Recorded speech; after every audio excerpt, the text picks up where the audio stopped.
ಶ್ರೀನಿವಾಸ್ ಪೂಜಾರಿ ಅವರೇ, February 1 budget, central budget ಇದೆ. ರಾಜ್ಯಕ್ಕೆ ಏನಾದ್ರು ನಿರೀಕ್ಷೆಗಳಿದೆಯಾ?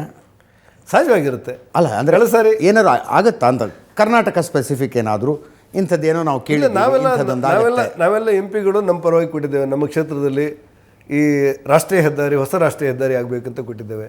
ನಮ್ಮಲ್ಲಿ ವಿಮಾನ ನಿಲ್ದಾಣಗಳು ಹೆಚ್ಚುವರಿ ಆಗಬೇಕಾದಂಥ ಅವಶ್ಯಕತೆಗಳಿದೆ ಅಂತ ನಾವೆಲ್ಲ ಕೊಟ್ಟಿದ್ದೇವೆ. ನಮ್ಮ ಇದರೊಳಗೆ ಎಲ್ಲ ಎಂಪಿಗಳು ಕೊಟ್ಟಿದ್ದೇವೆ. ಮತ್ತು ಕೆಲವು ಕಡೆಗಳಲ್ಲಿ ಈ ರಾಜ್ಯ ಹೆದ್ದಾರಿ ಅಂತ ಇದೆಯಲ್ಲ, PWD, ಅದನ್ನು ಮೇಲ್ದರ್ಜೆಗೆ ಏರಿಸಬೇಕು ಅಂತೇಳಿ ಕೊಟ್ಟಿರ್ತೇವೆ. ಸುಮ್ಮನೆ ಕೆಲವು ನಗರಗಳಲ್ಲಿ ಮೆಟ್ರೋಗಳನ್ನು ಮಾಡ್ಬೋದಾ ರಾಜ್ಯ ಮತ್ತು ಕೇಂದ್ರದ ಸಹಭಾಗಿತ್ವದಲ್ಲಿ ಅಂತೇಳಿ ಮೆಟ್ರೋಗಳನ್ನು ಕೊಟ್ಟಿರ್ತೇವೆ.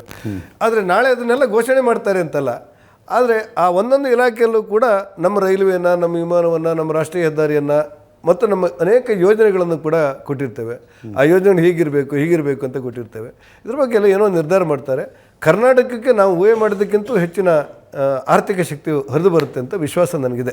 ಒಬ್ಬ ಸಂಸದರಾಗಿ ನೀವು ನಿಮ್ಮ ಕ್ಷೇತ್ರಕ್ಕೆ ಮಾಡಿದ ಕೆಲಸ ಯಾವುದು, ನಿಮ್ಗೆ ಅತ್ಯಂತ ತೃಪ್ತಿ ಕೊಟ್ಟ ಕೆಲಸ ಯಾವುದು? ಈಗ ನಮ್ಮ ಮಾಡಬೇಕು ಆಗ್ತಿಲ್ಲ. ಈಗ ನನಗೆ 2 ಜಿಲ್ಲೆ ಬರುತ್ತೆ, ಉಡುಪಿ ಮತ್ತು ಚಿಕ್ಕಮಗಳೂರು ಬರುತ್ತೆ. ನನಗೆ ಆಗುಂಬೆಯಿಂದ ಪ್ರಾರಂಭವಾಗಿ ಶೃಂಗೇರಿಯ ಮೂಲಕ ಚಿಕ್ಕಮಗಳೂರಿಗೆ ಇರುವಂಥ ರಾಜ್ಯ ಹೆದ್ದಾರಿಯನ್ನು ರಾಷ್ಟ್ರೀಯ ಹೆದ್ದಾರಿಯಾಗಿ ಪರಿವರ್ತನೆ ಮಾಡಬೇಕಂತ ಪ್ರಧಾನಮಂತ್ರಿಯವ್ರ ಹತ್ರ ಕೊಟ್ಟಿದ್ದೆ. ಅದು ಇವತ್ತು ಸ್ಕ್ರೂಟಿನಿ ಬರ್ತಾ ಇದೆ. ಬಜೆಟಲ್ಲಿ ಸೇರ್ಬೋದು ಅಂತ ನನಗೆ ಆಸೆ. ಘೋಷಣೆ ಮಾಡದೇ ಇದ್ರೂ ಕೂಡ ಸೇರುತ್ತೆ ಅಂತ ನನಗೆ ಆಸೆ. ಈ ನಮ್ಮ ಉಳ್ಳಾಲದಿಂದ ಪ್ರಾರಂಭವಾಗಿ ಕಾರವಾರದವರೆಗೆ ಈಗಿರುವಂಥ ರಾಷ್ಟ್ರೀಯ ಹೆದ್ದಾರಿ ಅಗಲೀಕರಣ ಆಗೋದು ಕಷ್ಟ. ಯಾಕಂದರೆ ಭಾಳ ದೊಡ್ಡ ಬಿಲ್ಡಿಂಗ್ಗಳು ಇದೆ.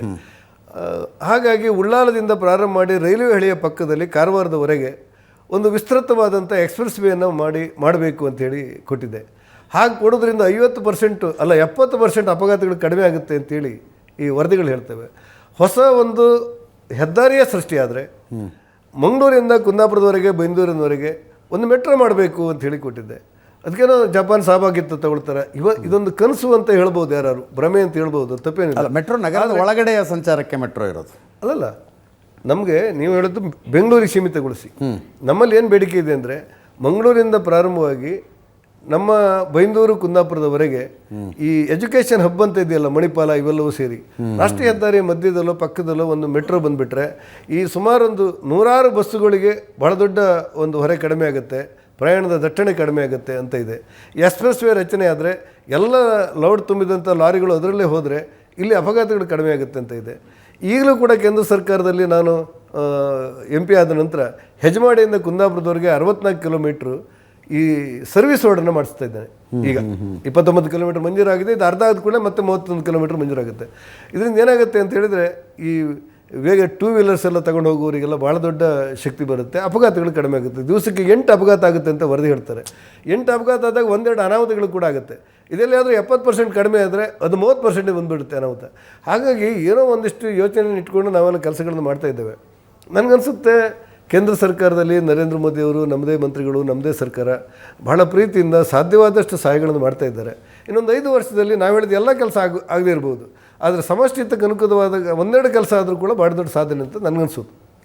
ಧನ್ಯವಾದ ಶ್ರೀನಿವಾಸ್ ಪೂಜಾರಿ ಅವರೇ. ಎಷ್ಟೊತ್ತು ನನ್ನ ಪ್ರಶ್ನೆಗಳಿಗೆ ಮತ್ತು ಇವರೆಲ್ಲರ ಪ್ರಶ್ನೆಗಳಿಗೆ ಉತ್ತರ ಕೊಟ್ಟಿದ್ದಕ್ಕೆ ತಮಗೂ ಕೂಡ ಧನ್ಯವಾದ.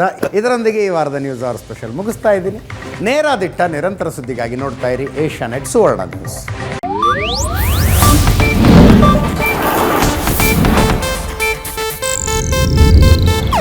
ಇದು ಏಷ್ಯಾನೆಟ್ ನ್ಯೂಸ್ ನೆಟ್ವರ್ಕ್ ಪ್ರಸ್ತುತಿ.